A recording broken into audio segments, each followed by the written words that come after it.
Merci d'être au rendez-vous de l'actualité environnementale. Mesdames, Messieurs, bonsoir et voici les titres de cette édition.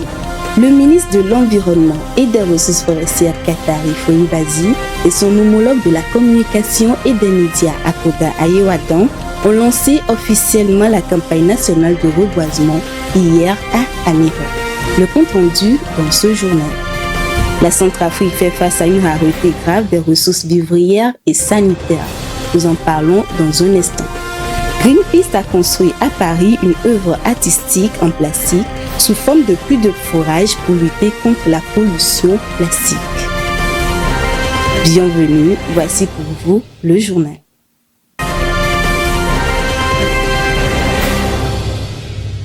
Le ministre de l'Environnement et des Ressources forestières Katari Foyi-Bazi a tenu conjointement avec son homologue de la communication et des médias Akoda Ayewadan un point de presse ce 30 mai à Anéro. Cette rencontre avec les journalistes en prélude au lancement officiel de la campagne nationale de reboisement de cette année. Les autorités locales étaient également présentes à cette rencontre. Le compte rendu avec Vivas Aman. Le ministre de l'Environnement et des Ressources forestières Katari Foyi-Bazi et son homologue de la communication et des médias, porte-parole du gouvernement Akoda Ayewadan, ont animé ce 30 mai une conférence de presse en prélude au lancement de la campagne nationale de reboisement 2023 en présence des chefs traditionnels de la préfecture des Lacs. Après Davie en 2021, l'université de Lomé en 2022, c'est le beau cadre de la forêt urbaine de la ville d'Anéro dans la commune de Lac 1 qui a servi de cadre pour cette conférence de presse. En prenant la parole, le maire de Lac 1, Alexis Akere-Bourou, a présenté la bienvenue aux deux représentants du gouvernement et à l'ensemble de l'Assemblée présente. Le ministre de l'Environnement et des Ressources forestières a remercié les têtes couronnées et l'ensemble des autorités locales présentes pour leur présence et les efforts consentis dans les campagnes précédentes. Il a aussi félicité les hommes des médias pour leur rôle dans la réussite des différentes actions du gouvernement et du ministère de l'Environnement et des Ressources forestières en particulier. Nous sommes encore aujourd'hui, mon collègue ministre de la Communication, porte-parole du gouvernement et moi-même, pour juste rappeler à nos compatriotes que l'heure du rendez-vous est arrivée. Comme nous l'avons si bien dit, aujourd'hui nous ne sommes plus dans la logique de la journée de l'arbre, mais nous sommes plutôt dans une logique de campagne de reboisement. Et cette campagne de reboisement, elle commence dès les premières pluies jusqu'à la fin de la saison pluvieuse. Et appeler tous ceux qui ne l'ont pas encore fait de se mobiliser pour qu'à partir du 1er juin jusqu'à la fin de la saison, cette campagne de reboisement soit une campagne réussie comme toutes les autres campagnes. Pour sa part, le ministre de la Communication et des médias Akoda Ayewadan a fait une présentation liminaire sur le déroulement de la nouvelle campagne de reboisement qui va démarrer officiellement le 1er juin prochain. Il a ensuite fait un bref rappel historique du contexte de sécheresse qui a amené les autorités togolaises à instaurer depuis 1977 la journée nationale de l'arbre le 1er juin de chaque année. Ce que le gouvernement attend désormais, c'est une montée en puissance progressive avec l'arrivée des pluies pour que le processus de reboisement puisse continuer. Et ce processus-là, il est toujours en lien avec les précédentes éditions. Ce processus consiste à s'assurer de ce que les plants que nous avions mis en terre les années précédentes connaissent une évolution normale et à continuer à les entretenir. Et en sus de cela, nous continuons justement à remettre en terre des plants. Et le travail que fait le ministère de l'Environnement consiste en général à identifier les zones à complanter ou en tout cas sur lesquelles l'on peut planter des arbres, à veiller à la mise à disposition des plants parce que ce n'est pas parce qu'on a décidé de reboiser qu'on a les plants immédiatement, il faut l'anticiper et pour l'anticiper, le ministère a fait un travail d'identification d'entreprises, de citoyens, de personnes à même de mettre à disposition ces plans-là et les mobiliser afin que les plans soient disponibles pour chacun de nos concitoyens. Ainsi, pour la campagne nationale de reboisement 2023 et dans l'objectif du gouvernement d'arriver à reboiser 1 milliard d'arbres d'ici 2030, il est prévu la mise en terre de 14 millions de plants, toutes essences confondues, sur près de 136 000 hectares mobilisés. 2 millions de jeunes plants seront plantés le 1er juin prochain sur toute l'étendue du territoire national pour le lancement officiel de la campagne de reboisement. Une série de questions des journalistes ont suivi après la présentation du ministre, particulièrement sur le mécanisme et le rôle des communes pour la réussite de la nouvelle campagne forestière. Les ministres, en répondant, ont montré le bel exemple de la commune des Lacs 1 qui a créé en 3 ans une forêt urbaine pour permettre aux populations de bénéficier de ces atouts. Ils ont ensuite invité les autres collectivités locales et les différentes institutions et autorités à en faire autant. Les citoyens également sont invités à jouer leur partition sans attendre les consignes du gouvernement dans sa politique de reboisement. Le 1er juin prochain sera la journée nationale de l'arbre. Le ministère de l'Environnement et des Ressources forestières et les autres institutions et représentations comptent reboiser 5 hectares aménagés au centre d'enfouissement technique d'Akepe pour lancer officiellement la nouvelle campagne de reboisement. Favoriser l'accès des engrais abordables dans la région ouest africaine, c'est le but d'une table ronde de haut niveau qui se tient les 30 et 31 mai à Lomé. Elle permettra de déterminer une feuille de route commune en faveur des réformes et des investissements afin de rendre les engrais plus accessibles et abordables à travers la région. La table ronde est organisée ensemble par la Communauté économique des États d'Afrique de l'Ouest CEDEAO et la présidence togolaise avec le soutien du groupe de la Banque mondiale et du Centre international pour le développement des engrais. La zone forestière de la région de Mbata en Centrafrique est menacée de déforestation. La population de cette région est aux abois car la majorité de ses ressources vivrières et sanitaires proviennent de la forêt. On enregistre plusieurs plaintes des habitants et des spécialistes à l'encontre des sociétés forestières. Les précisions, c'est avec Irène Papadina. La région de Mbata est une région forestière dans laquelle plusieurs milliers de personnes vivent surtout de l'agriculture et de la chasse en Centrafrique. Les habitants ne disposent pas d'assez de moyens pour se rendre dans les hôpitaux et dans les centres de santé où les soins sont chers. Leur traitement repose sur la pharmacopée, une médecine à base des racines, des feuilles et des écorces d'arbres. Dans cette région du sud de la Centrafrique, la déforestation causée par les sociétés forestières et clandestines défavorise les habitants de Mbata et ses environs. Des spécialistes de la pharmacopée se plaignent de ne plus trouver d'assez de produits pour soigner les patients. Vous savez que la forêt d'abord regorge une pharmacie. Avec ces ressources que nous pouvons soutirer de la forêt, on peut avoir des médicaments. La forêt est à la base de tout. Nos regrets, c'est que les sociétés, nos parents qui font le sillage artisanal sont à l'origine de la déforestation.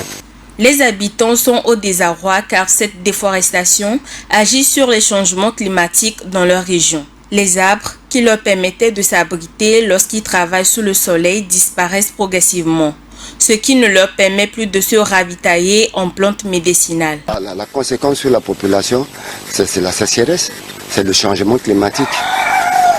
Ce qui fait que ce n'est plus comme d'avant. Plusieurs manifestations ont déjà eu lieu à l'encontre de l'exploitation forestière abusive car les habitants ne savent plus quoi faire. Le gouvernement centrafricain célèbre chaque année la Journée nationale de l'arbre pour la protection de l'environnement afin de lutter contre la déforestation, car l'arbre est un symbole de la vie en perpétuelle évolution. L'Himalaya, cette grande chaîne de montagnes qui attire les touristes, est en train de devenir un dépotoir de déchets plastiques. Une équipe d'explorateurs a retrouvé 1,6 tonnes de déchets plastiques sur les hauteurs de l'Himalaya. Ils ont lancé une vaste opération de dépollution des montagnes. Suivons le commentaire. C'est une vraie décharge. Derrière chaque roche de la chaîne de l'Himalaya, on trouve des quantités de bouteilles d'oxygène, de conserves, de toiles de tente, des chaussures. L'expédition Himalaya Cleanup, lancée par le Français Luc Boisnard et son équipe, s'est donnée pour mission de dépolluer les hauts sommets qui pour beaucoup sont aussi devenus de gigantesques poubelles. Ce même groupe a fait une expédition sur le Makalu fin mars dernier après une ascension de l'Everest en 2010. De ces deux ascensions, ils ont déjà ramené 3,7 tonnes de déchets, dont 45% de plastique. Une nouvelle illustration de l'omniprésence de cette matière dérivée du pétrole, alors que se tient le deuxième cycle de négociation pour tenter d'élaborer d'ici fin 2024 un traité juridiquement contraignant sous l'égide des Nations Unies pour mettre fin à la pollution plastique. Les déchets découverts sont les restes d'expéditions d'altitude accumulés depuis 1920, début de l'ouverture au tourisme de la région. Certains de ces déchets sont aussi jetés dans les glaciers himalayens, d'où ils ne ressurgiront que dans 200 ans. Ces plastiques se désagrègent lentement, polluant durablement les paysages mais aussi les rivières. En 2019, une étude scientifique avait démontré la présence des microplastiques au-delà de 8000 mètres d'altitude, y compris la neige. Au-delà de la question des déchets, le premier objectif du futur traité plastique sera la réduction de l'usage et de la production plastique. Dans 40 ans, les plastiques risquent d'être plus nombreux que les poissons dans les océans. On constate une grave augmentation de la pollution plastique dans les fonds sous-marins. L'UNESCO tire la sonnette d'alarme et appelle à des actions concrètes pour arrêter cette pollution. Viva Samana. La pollution plastique menace la biodiversité marine. Il y aura plus de plastique dans les océans que de poissons d'ici 2060 si rien n'est fait, a alerté Christophe Béchu, le ministre français de la Transition écologique et de la cohésion des territoires. Le degré de pollution des océans lié à la production de plastique a augmenté jusqu'à 85%. Les émissions de gaz à effet de serre produisent également 10% de plastique. Les plastiques lourds, transformés en microparticules, finissent à être transportés par les vents et sont ventilés partout sur la planète. Pour pallier à cette situation, il faut urgemment se mobiliser pour arrêter l'augmentation de la production plastique et recycler les matières plastiques déjà sur le marché. En ce sens, la France a interdit depuis 2022 la fabrication des vaisselles en plastique. Les autres pays du monde doivent suivre dans cette dynamique afin d'arriver à assainir l'environnement en général et l'écosystème sous-marin en particulier.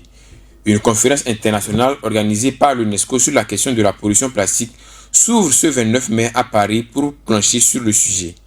Vivement que des résolutions soient prises et mises en application pour le bien-être de l'espace sous-marin. Un puits de forage de plastique construit par l'association écologiste Greenpeace en plein cœur de Paris interpelle les touristes. Cette installation artistique vise à alerter sur la pollution du plastique durant la totalité de son cycle de vie, son extraction à son rejet. Suivant. Cette œuvre de puits de forage de plastique a été réalisée par un artiste canadien pour le compte de Greenpeace. Elle a pour objectif de dénoncer les liens entre pollution plastique et production de l'or noir. L'installation a été montée en marge de la tenue de négociations pour un traité international contre la pollution plastique qui se déroule à Paris depuis ce lundi. Les ministres et représentants d'une soixantaine de pays ont entamé les discussions dès ce samedi à l'UNESCO, mais le débat se tient cette semaine. Les industries produisant les plastiques parlent toujours du recyclage et d'une meilleure gestion des déchets comme la solution à la pollution plastique, mais il n'en est rien, dénoncent les membres de Greenpeace Suisse. Avec cette œuvre, l'association écologiste espère ainsi attirer l'attention des dirigeants mondiaux sur l'ampleur du problème. En 2019, le plastique représentait 1,8 milliard de tonnes de gaz à effet de serre, responsable en grande partie du réchauffement climatique, et 12 millions de tonnes de déchets sont rejetés dans les océans chaque année.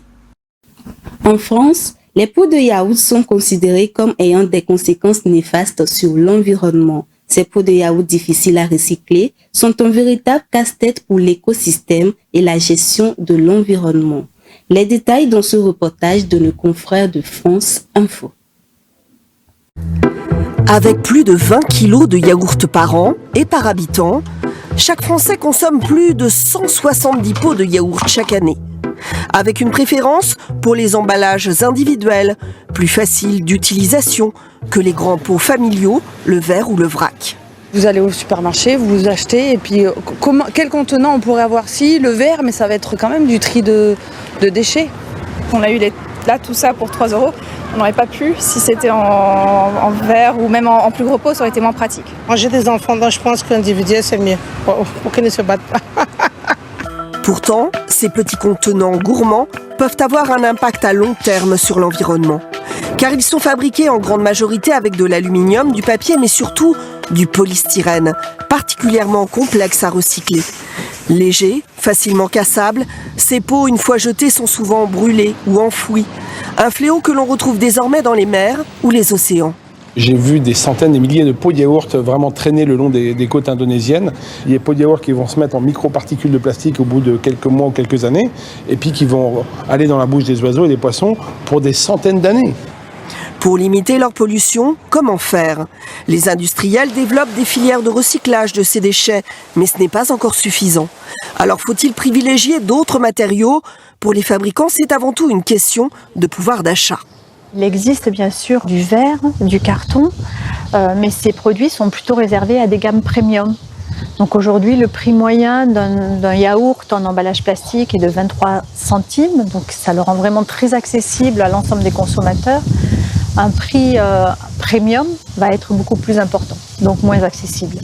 Pour les associations écologistes, il faudrait un changement plus radical des habitudes de consommation, vers le vrac ou des contenants plus grands.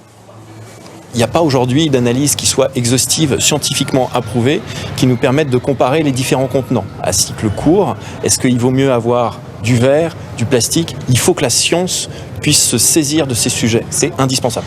Le recyclage, un défi pour l'industrie. Chaque année, 60 000 tonnes de pots de yaourt arrivent sur le marché français. Demain, jeudi 1er juin, journée nationale du reboisement. À cette occasion, Green TV lance pour vous le magazine 1 milliard d'arbres d'ici 2030, les communes s'activent. Le premier numéro, c'est avec la commune d'Aguenivé-6 à Adétikopi. Avec le représentant au maire, nous allons découvrir les stratégies de reboisement dans cette commune. Voici pour vous un extrait.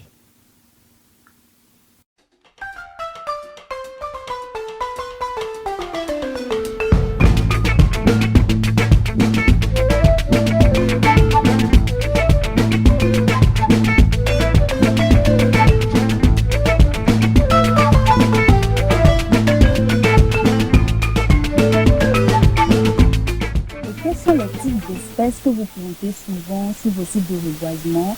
Ici, on a des plants de rennes, des jeunes plants qui ont grandi. Sur vos différents sites, quels sont les types de plants que vous mettez souvent? Voilà, et en fait, nous avons beaucoup de sites sur lesquels nous avions entamé les plantes. Et sur ce site particulièrement, nous sommes dans une zone, comme vous le voyez, dans une zone marécageuse. Donc, nous avons choisi de mettre l'eucalyptus, puisque l'eucalyptus absorbe l'eau. Et donc, c'est pourquoi nous avons choisi l'eucalyptus ici. D'Adétikopi jusqu'au péage, dans les allées centrales, il est constaté des activités de reboisement là-bas. Est-ce pour des raisons esthétiques ou pour des raisons environnementales? Ok, pour plusieurs raisons, c'est vrai que nous mettons ces plantes sur le terre-plein central, pour plusieurs raisons. La commune d'Adétikopi prévoit d'être verte d'ici 2030. Pourquoi pas le Togo tout un peu? Ne manquez pas le rendez-vous demain, c'est à 10h, 15h et 21h. Toujours dans le cadre de la Journée nationale du reboisement, ne manquez pas le premier numéro de notre mini-magazine Le Citoyen écolo demain 1er juin. Dans le premier numéro, les Togolais donnent leur opinion sur le reboisement. Un extrait. Le Citoyen écolo. Le reboisement, selon moi, c'est le fait de replanter les arbres pour lutter contre la désertification.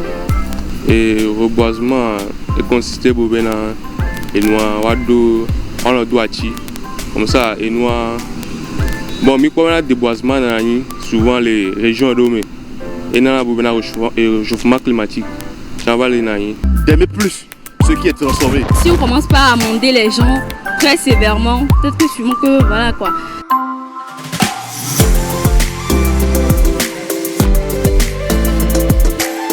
Le Citoyen écolo.